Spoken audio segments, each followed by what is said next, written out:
the terrorist attack that took place during the Jewish festival of Hanukkah in Sydney's coastal and tourist hub of Bondi yesterday, which has so far claimed 16 lives and left at least 27 people injured. It was a tragedy that demanded restraint, responsibility, and factual reporting.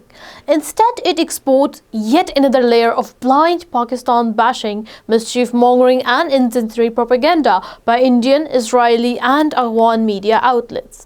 Without waiting for any verified information or any official findings, section of mainstream and social media in these countries they rushed to construct a crude anti-Pakistan narrative. Photos and an alleged driving license of an Australian-based Pakistani engineer, Sheikh Naveed Akram, were circulated, falsely portraying him as one of the attackers.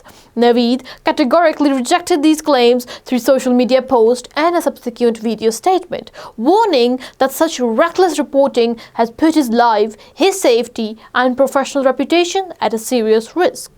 Indian television channels, they in their trademark shrill and sensationalist style treated this misinformation as a propaganda windfall, almost as if they were compensations for the humiliation of Operation Sindhu's failure. Israel's The Jerusalem Post fared no better, collapsing under basing arithmetic by describing Naveed Akram as 24 years old while simultaneously citing his graduation year as 2016, an impossibility that underscores the recklessness of the reporting. Australian police, they have identified the suspect as a father-son duo, Sajid and Naveed Akram, both as Australian citizens. Crucially, authorities, they have neither disclosed nor deemed it necessary to highlight their ethnic or religious background. Crucially, authorities, they have neither disclosed nor deemed it necessary to highlight their ethnic or religious background, reaffirming a fundamental truth that terrorism has no religion and has no nationality. Notably, Sajid Akram, who was killed, legally possessed 6 licensed firearms issued by the Australian government, while investigators they have cautionally mentioned vague and unconfirmed indicators of possible ISI links. No definitive conclusion has been reached yet.